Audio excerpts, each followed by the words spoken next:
ஐயோ, ஒரே தலைவலியா இருக்கு. என்னால சரியா சாப்பிடவும் முடியல, தூங்கவும் முடியல. அப்படி என்னம்மா ஆச்சு? ஓ அதுவா அத்தை, அது என்னன்னா, அண்ணா நீ நிறைய பென்சில் எடுத்த, எனக்கு தெரியும். மரியாதையா கொடுத்துரு, எனக்கு இப்பவே வேணும். அதெல்லாம் தர முடியாது. அப்பா எனக்கு தான் அந்த பென்சிலை வாங்கி கொடுத்தாங்க. போய் உன்னோட பழைய பென்சில்ல எழுது. நீ பண்றது கொஞ்சம் கூட நியாயம் இல்ல. உன்னை என்ன பண்றேன் பாரு.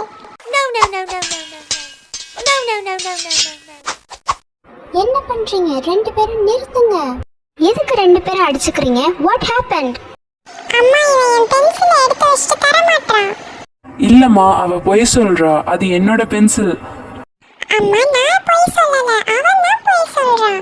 அவன் கண்ணை பாருங்க, ஏதோ திருடின மாதிரி திரு திருன்னு முழிக்கிறான். எவ்வளவு தைரியம் இருந்தா என்ன திருடன்னு சொல்லியிருப்பேன். ஓ காட், உங்க ரெண்டு பேருக்கும் அப்படி என்னதான் ஆச்சோ தெரியல. நானும் பார்த்துட்டு தான் இருக்கேன். இந்த ஹாலிடேஸ்ல சும்மா இல்லாம ஒவ்வொரு நாளும் ஏதாவது ஒரு சண்டை போட்டுட்டே இருக்கீங்க. என்ன என்னன்னு தான் நினைச்சீங்க? அம்மா, ஆனா அவதான். John, stop it. அவ உன்னோட தங்கச்சி. அவள்கிட்ட முதல் சாரி கேளு. This is not a fish market. இது வீடு. I want you to maintain discipline. That's it. I am really sorry Jessie. நான் உன்கிட்ட இந்த மாதிரி சண்டை போட்டிருக்க கூடாது. I am too sorry ண்ணா. நானும் உன்கிட்ட அந்த மாதிரி பேசியிருக்க கூடாது. என்னோட மிஸ்டேக்கும் இருக்கு. குட். இப்போ ரெண்டு பேரும் சண்டை போட்டுக்காம நல்லபடியாக விளையாடுங்க. திருப்பி சண்டை போட்டால் நடக்கிறதே வேற. அப்புறம் ஜான், நீ தான் உன் தங்கச்சியை நல்லபடியாக பார்த்துக்கணும். இது உன்னோட கடமை. ஓகேம்மா, நான் அவளை பார்த்துக்கிறேன். நீங்க போய் வேலை செய்யுங்க. என்னையேவா மாட்டி விட்ற? இதுக்காக கண்டிப்பா ஒரு நாள் நீ வருத்தப்படுவ. இதோ பாரு, என்னைய பயமுறுத்த வந்துட்டான். நீ என்ன வேணா பண்ணிக்கோ, என்னை யாராலையும் எதுவும் பண்ண முடியாது. என்ன ஜெசி ஆச்சு?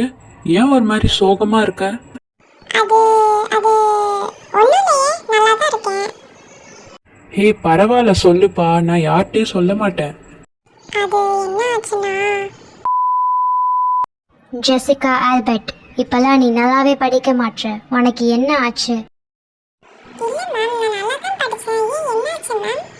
ஒன்றும் தெரியாத மாதிரி கேட்காத ஜெசிகா. நீ டெஸ்ட்டில் 0 வாங்கியிருக்க. ஓ நோ, நான் இப்படி ஒரு காரியத்தை பண்ணிட்டேனே. எங்க அம்மாட்ட நான் இப்போ எப்படி சொல்லுவேன்? இதுதான்டா நடந்தது. சரி சரி, நீ ஒன்றும் ஃபீல் பண்ணாத. நம்ம அப்புறம் பேசலாம்.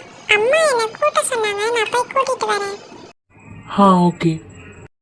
என்னையவா நீ மாட்டி விட்ட? என்ன பண்றேன் பாரு. A few moments later. சொல்லுப்பா, ஏதோ சொல்லணும். நீ ஏதாவது பிரச்சனையா? அதாவதுமா, நம்ம ஜெசிகா இருக்கிறாள், அவ கிளாஸ் டெஸ்ட்டில் 0 வாங்கிட்டாளாம். அவங்க மேம் ஃபோன் பண்ணி சொன்னாங்க என்கிட்ட. அவ நல்லாவே படிக்க மாட்டாளாம்மா.